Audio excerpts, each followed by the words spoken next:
오늘은 사도행전 강의 마지막 시간입니다. 56번째 만에 사도행전 마지막 구절에 다다랐습니다. 우리는 1년 조금 넘는 시간 동안 사도행전을 묵상하면서 복음이 어떻게 확장되어 왔는지를 살펴보았습니다. 때로는 감동이었고, 때로는 마음이 짠했고, 때로는 울분이 넘쳤고, 때로는 환한 웃음이 지어졌고, 때로는 큰 도전을 받았습니다. 사도행전 설교는 오늘로 끝이 나지만 이 여운을 마음에 간직하고서 계속해서 선교적인 삶을 살아갈 수 있는 우리 모두가 되시기를 주님의 이름으로 축복합니다. 제수의 신분이었던 사도 바울은 여러 난관을 뚫고 드디어 로마에 도착했습니다. 바울을 죽이기 전에는 아무것도 먹지 않겠다는 암살 특공대가 호시탐탐 바울의 생명을 노렸습니다. 재판을 통해서 무죄가 입증되었지만 억울하게 2년 동안 감옥살이를 해야만 했습니다. 로마에 가서 재판을 받기 위해서 배를 탔지만 강풍을 만나 배가 파손하는 위험에 처하기도 했습니다. 겨우 목숨을 건져 육지로 올라왔지만 독사에게 물려서 세상을 떠날 뻔한 적도 있었습니다. 이런 여러 난관을 통과해서 로마에 왔으니까 이제 뭔가 대단한 일이 벌어져야 되는 것 아니겠습니까? 뭐 대단하지는 않아도 이렇게 힘들게 로마에 왔으니까 이후에 바울에게 어떤 일이 일어났는지 적어도 그 정도는 사도행전에 기록해 놓아야 되는 것 아니겠습니까? 하지만 사도행전에는 로마에서 어떤 일이 일어났는지, 바울의 이후의 삶이 어떻게 마무리가 되었는지 침묵하고 있습니다. 31절을 보십시오. 하나님의 나라를 전파하며 주 예수 그리스도에 관한 모든 것을 담대하게 거침없이 가르치더라. 끝이 좀 너무 이상하지 않습니까? 글의 마무리가 영 어정쩡합니다. 조금은 허무한 생각마저 듭니다. 가끔 영화를 보고 나오는 사람들이 에이 뭐 이래, 영화의 끝이 뭐 이래, 그렇게 말을 합니다. 끝이 시시하게 끝났다는 말입니다. 뭔가 찜찜하게 마쳤다는 말입니다. 도대체 주인공이 어떻게 되었는지, 해피엔딩인지 아닌지 궁금한데 도통 모르겠다는 말입니다. 오늘 사도행전의 끝이 이와 같습니다. 우리의 기대대로라면 바울이 가이사의 법정에 섰는지, 재판 결과가 어떻게 되었는지, 로마 선교에 어떤 열매가 맺히게 되었는지, 바울이 그렇게 살다가 나중에 어떻게 되었는지, 이런 것들이 좀 나와야 되는데 사도행전은 완전히 침묵하고 있습니다. 그래서 어떤 사람들은 이 사도행전을 쓴 누가가 갑자기 체포되거나 죽는 바람에 글을 마치지 못했다고 주장을 하기도 합니다. 또 어떤 사람들은 나중에 누가가 다른 책을 쓰려고 했는데 사회 사정이 여의치 못해서 이 부분까지만 썼다고 말하기도 합니다. 물론 그런 가능성도 있겠지만 저는 그렇게 생각하지 않습니다. 사도행전을 기록한 누가는 의사인데 아무 생각 없이 이런 결론을 내리지는 않았을 것입니다. 문학 기법 가운데 닫힌 결말과 열린 결말이 있습니다. 닫힌 결말은 결과를 정확하게 보여줍니다. 주인공이 결국 어떻게 되었는지 다 알 수가 있습니다. 반대로 열린 결말은 결론을 보여주지 않습니다. 독자나 관객에게 알아서 판단하도록 그들의 손에 맡깁니다. 드라마를 생각을 하면 이해가 쉽습니다. 한참 몰입을 해서 보고 있는데 결정적인 순간에 어떻게 하죠? 다음 시간에. 그런데 사도행전은 더합니다. 드라마는 다음 시간에 알려주기라도 하는데 사도행전에는 전혀 그런 것이 나오지가 않습니다. 그러면 지금 사도행전은 닫힌 결말과 열린 결말 가운데 어떤 결말일까요? 열린 결말입니다. 그러면 이유가 궁금해집니다. 왜 사도행전은 열린 결말로 끝이 나고 있을까요? 오늘은 이 질문에 대한 대답을 찾아보면서 사도행전의 대단원의 막을 내리려고 합니다. 사도행전이 열린 결말로 끝이 나는 첫 번째 이유는 하나님께서 선교의 주인이시기 때문입니다. 앞에서 말씀드린 대로 사도행전에는 바울의 마지막 행적이 나오지를 않습니다. 하지만 고대 문헌의 도움으로 바울의 마지막 모습을 한번 잠시 살펴보려고 합니다. 로마의 주교였던 클레멘스는 그가 쓴 클레멘스 1서에서 바울에 대한 이런 기록을 남겼습니다. 여기서 그는 바울이지요. 7번이나 사슬로 묶이고 유배를 당했으며 돌에 맞았고 동에서나 서에서나 설교했다. 그런 뒤 그는 그의 믿음에 걸맞은 진정한 영광을 얻었으며 온 세상의 의를 가르쳤고 서쪽의 가장 먼 곳까지 이르렀다. 마침내 그는 통치자들 앞에서 증언했으며 이로 말미암아 이 세상을 떠나 거룩한 곳으로 갔으며 끝까지 견디는 인내의 탁월한 본보기가 되었다. 이 글을 근거로 해서 바울의 말년을 이렇게 재구성할 수 있을 것 같습니다. 바울은 60년에 로마에 도착을 해서 2년간 가택연금 상태로 자신에게 찾아오는 사람들에게 열심히 복음을 전했습니다. 이 시간에 옥중서신으로 알려진 에베소서, 빌립보서, 골로새서, 빌레몬서를 기록을 했고 그리고 목회서신인 디모데전서와 디도서를 기록을 합니다. 이후에 바울의 소송은 기각되거나 무죄 판결을 받아서 바울은 풀려나게 되었습니다. 62년에 풀려난 바울은 스페인까지 가서 복음을 전했고 이후에 그레데와 아시아, 마게도냐와 그리스를 거쳐서 복음을 전한 다음에 다시 로마로 들어와서 복음을 전했습니다.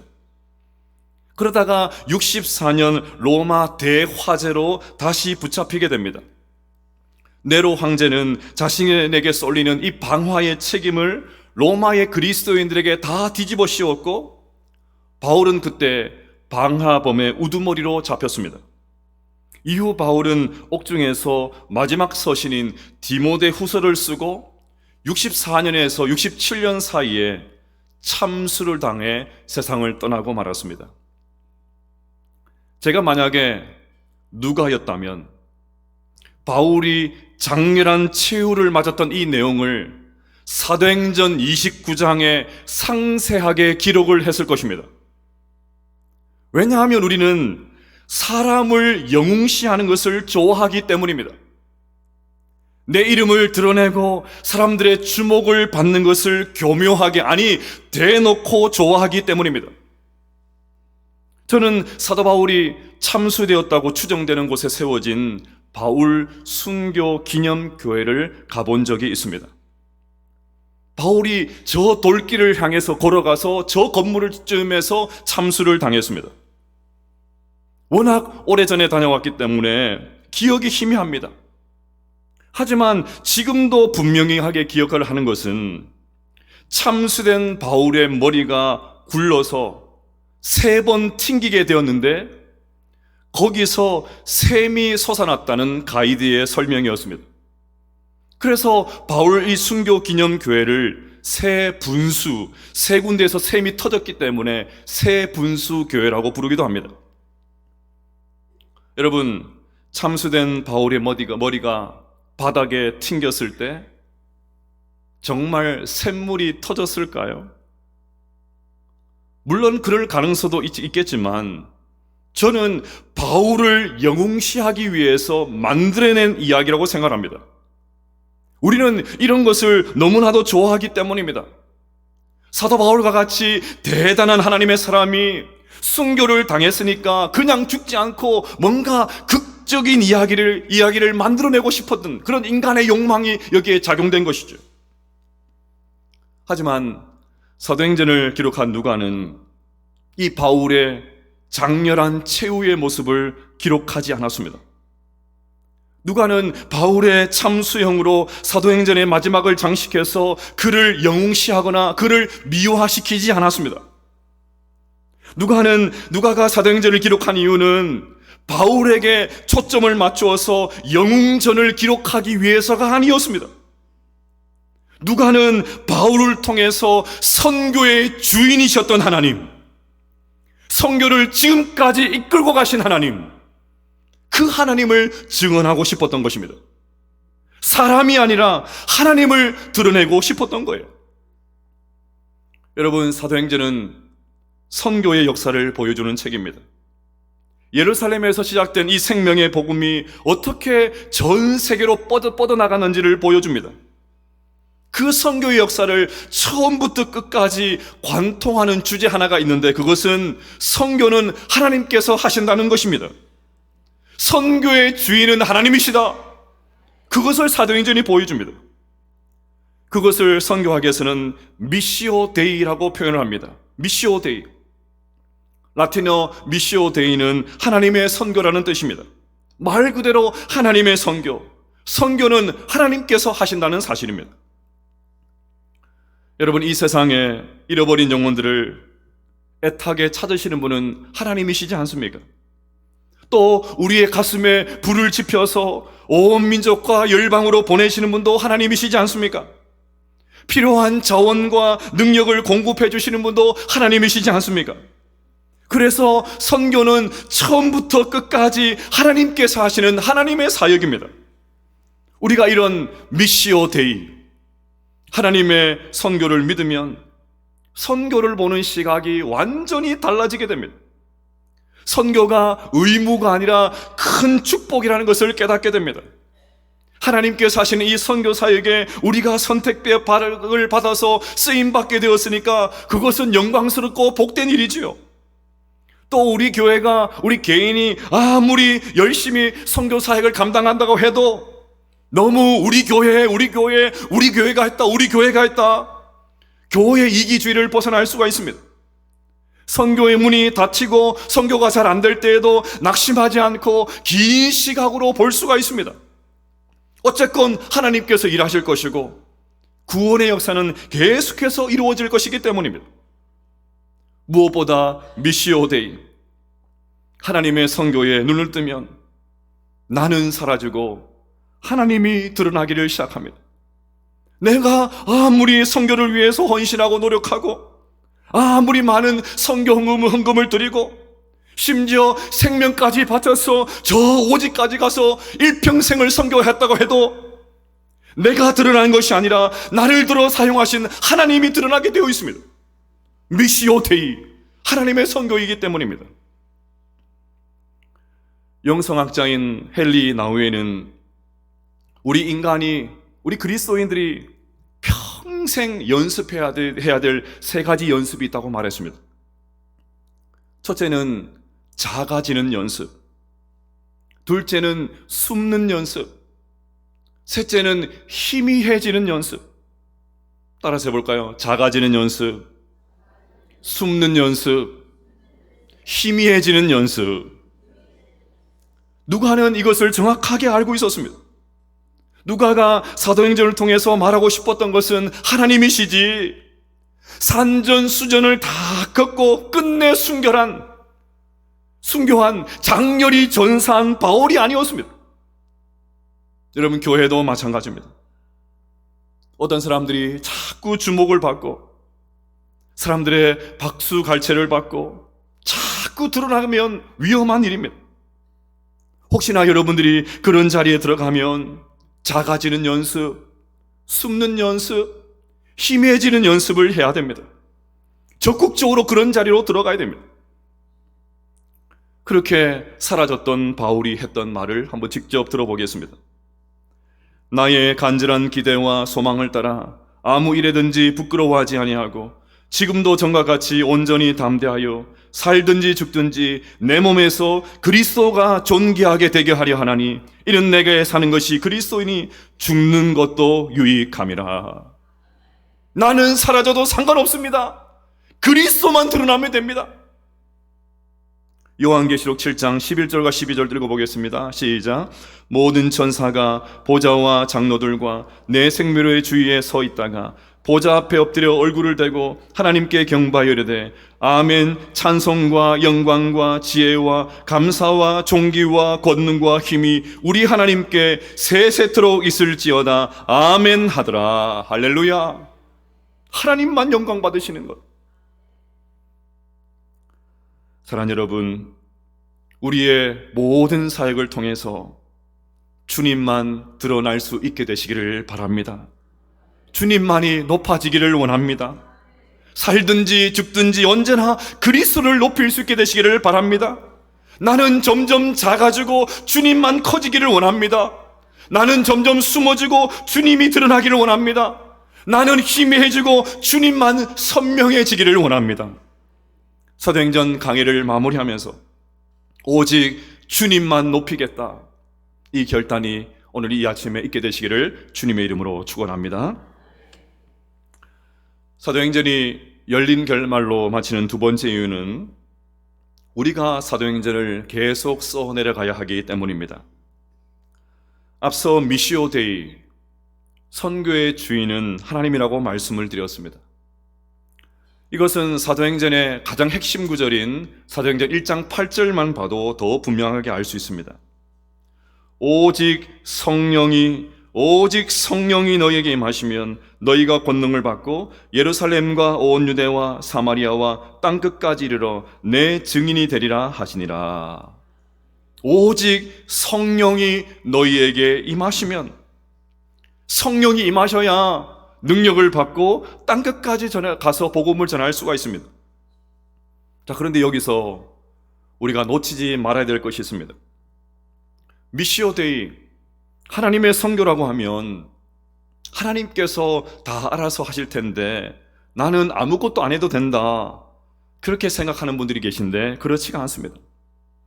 분명 선교의 주인은 하나님이십니다. 그런데 선교의 주인이신 하나님께서 누구를 통해서 그 선교 사역을 감당하십니까? 오직 성령이 너희에게 임하시면 너희가 권능을 받고, 성령 받은 우리가 선교 사역을 감당을 해야 됩니다. 땅끝까지 가서 복음을 전해야 될 주체는 바로 우리들입니다. 이 땅의 교회가 땅끝까지 이르러서 복음을 전해야 됩니다. 그래서 사도행전을 보면 복음을 전하기 위해서 정말 그 사역을 신실하게 감당을 했던 수많은 믿음의 선배들의 모습이 그려져 있습니다. 여러분, 지난 55번의 설교를 한번 떠올려 보십시오. 누가 생각이 나십니까? 저는 제일 먼저 한 번의 설교로 3,000명, 5,000명을 회심시킨 베드로가 떠오릅니다. 그가 나면서부터 안전뱅이가 되었던 사람을 따뜻한 시선으로 바라보면서 했던 말, 은과 금은 내게 없거니와 내게 있는 이것을 내게 주노니 나사렛 예수 그리스도의 이름으로 일어나 걸으라. 이 말은 지금도 제 가슴을 설레게 합니다. 또 자신을 죽이기 위해 길길이 날뛰고 있는 그 유대인들 앞에서 천사의 얼굴을 하고 있었던 스데반 집사님이 생각이 납니다. 아니, 어떻게 그 상황에서 천연덕스럽게 천사의 얼굴을 할 수가 있습니까? 무엇보다 돌에 맞아서 생명이 끊어지고 있는 그 상황 속에서도 주여 이 죄를 그들에게 돌리지 마옵소서. 예수님이 생각나게 했던 그의 마지막 말, 단연히 악권이었습니다. 또 유대인이 무려 1000년이 넘도록 절대 상종하지 않았던 그 금단의 땅 사마리아로 가서 복음을 전했던 빌립 집사님이 생각이 납니다. 그가 사마리아로 들어가서 민족적인 편견, 종교적인 편견, 거대한 장벽을 허물었기 때문에 유대에 머물고 있었던 복음이 드디어 세상 밖으로 뛰쳐나올 수가 있었습니다. 이것만이 아니지요. 빌립 집사님이 에디오피아 내시에게 복음을 전한 덕분에 지금 에디오피아는 기독교 국가가 되었습니다. 또 위로의 사람 바나바가 생각납니다. 그는 고향에 집거하고 있었던 사도 바울을 불러서 안디옥에서 사역을 할 수 있게 길을 열어주었습니다. 사람들이 교회를 핍박했던 바울의 전력을 문제 삼았을 때 바울을 끝까지 믿어주고 사람들의 불안을 잠재워시켜줬던 사람이 바로 바나바였습니다. 만약에 바나바가 없었다면 지금 우리가 알고 있었던 사도 바울은 없었습니다. 바울을 세워주면서 끝까지 자신은 2인자, 자기가 안디옥 교회 담임 목사였는데 사도 바울을 전면에 세우고 자기는 2인자로 만족했던 바나바, 저절로 고개가 숙여지죠. 또 바울의 선교 사역을 위해서 자신의 집을 내어준, 교회를 개척하게 해주고 모든 재정적인 뒷받침을 해주었던, 바울을 위해서 자신의 목까지 내어줬던 브리스길라와 아굴라 부부가 생각이 납니다. 바울은 이들 부부가 얼마나 고마웠던지 서신서를 기록할 때마다 이들 부부의 수고에 감사를 표현했습니다. 무엇보다 사도 바울을 빼놓을 수가 없지요. 바울은 10년이 넘는 시간 동안 3번에 걸친 전도 여행을 통해서 무려 10,000km가 넘는 거리를 종횡무진하면서 복음을 전했습니다. 그것도 주로 걸어다니면서 말입니다. 그 기간에 당했던 어려움과 핍박은 다 말할 수가 없습니다. 지금도 그는 연금된 상태에서 죄수의 신분임에도 불구하고 계속해서 복음을 전합니다. 30절을 보십시오.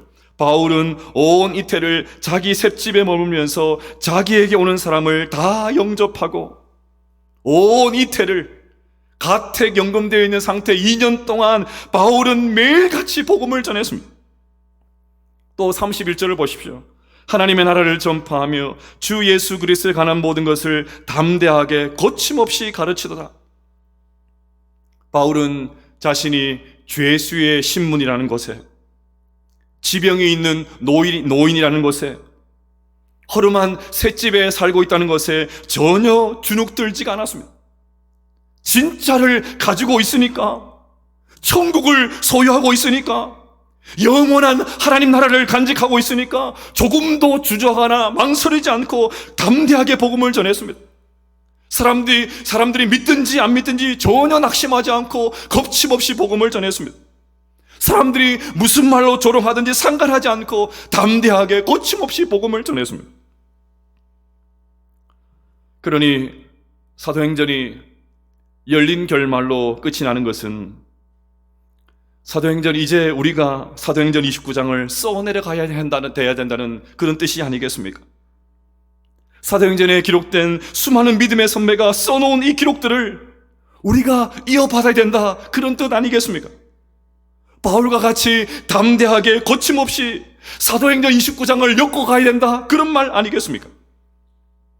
여러분, 지병에 시달리던 노년의 바울이 담대하게 거침없이 사도행전 28장을 기록을 했다면 멀쩡한 우리가, 사지 멀쩡한 우리가 도대체 사도행전 29장을 기록하지 못할 이유가 어디에 있겠습니까?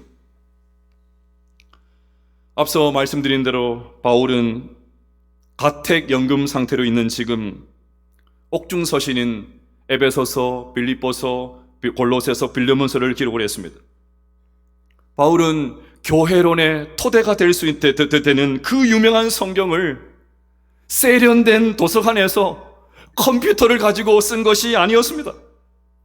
그 좁고 불편한 셋집에서 한쪽 팔은 쇠사슬에 묶인 채로 하루 종일 아침부터 저녁까지 성경을 가르치고, 아무도 없는 그 시간에, 다 돌아간 시간에 희미한 촛불을 켜놓고 졸음과 싸워가면서 조금씩 써서 오늘날 우리가 읽는 성경이 되었습니다.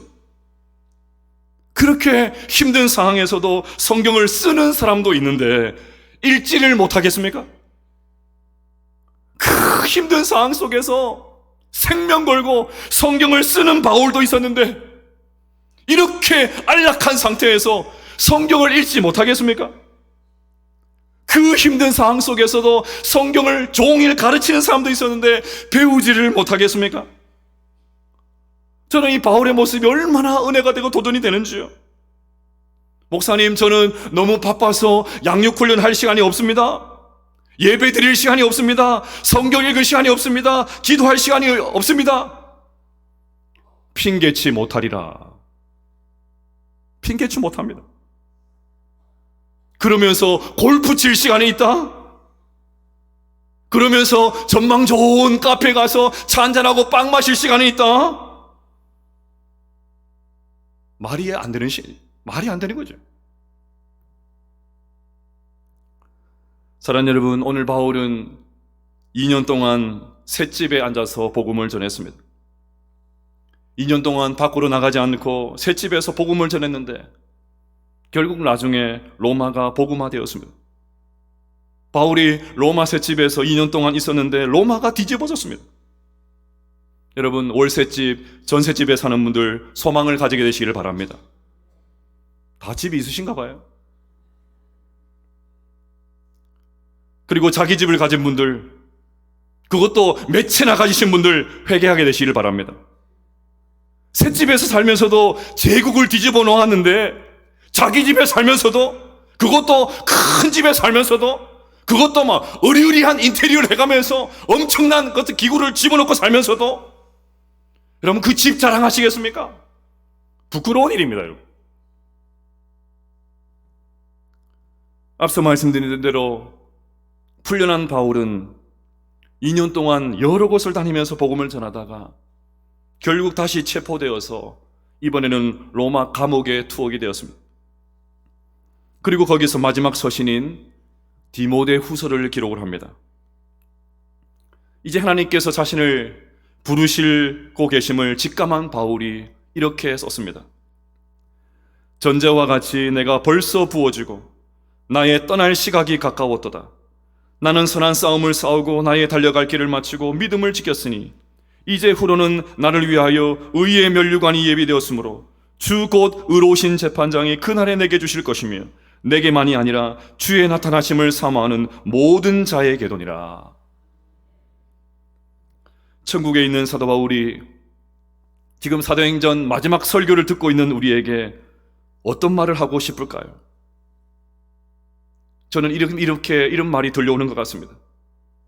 언양교회 성도들이여, 여러분들이 사도행전 29장을 써주시기를 바랍니다. 여러분들이 담대하게 거침없이 복음을 전해주시기를 원합니다. 여러분들이 사도행전의 뒷부분을 계속해서 채워주시기를 바랍니다. 그렇게 믿음의 선한 싸움을 싸우고 달려갈 길을 마치고 믿음을 지킨 다음에 천국에서 만납시다. 우리 천국에서 하나님께서 씌워주실 면류관을 같이 쓰십시다. 이렇게 사도 바울이 말하지 않겠습니까? 내일부터 고난주간이 시작이 됩니다. 주님께서 우리를 살려주시기 위해서 거침없이 자신의 생명을 던져주셨습니다. 담대하게 거침없이 십자가에서 자신을 내던지신 주님이 계셨기 때문에 우리는 생명을 얻게 되었습니다. 주님과 같이 우리에게 주신 사명의 자리를 지켜내기 위해서 담대하게 거침없이 우리 자신을 던질 수 있는 우리 모두가 되시기를 주님의 이름으로 축복합니다. 사랑하는 여러분, 이제 사도행전 설교를 마칩니다. 이제 특별한 일이 아니면 사도행전 설교를 할 일이 없겠지요. 사랑하는 여러분, 사도행전 설교를 듣는데 만족하지 않게 되시기를 바랍니다. 앞으로 사도행전 말씀을 읽는 것에 만족하지 않게 되시기를 바랍니다. 간절히 바라기는 우리 모두가 사도행전을 실천할 수 있게 되시기를 바랍니다. 그리하여 이 하나님의 선교에 담대하게 거침없이 쓰임받는 우리와 우리 교회가 되시기를 주님의 이름으로 축복합니다.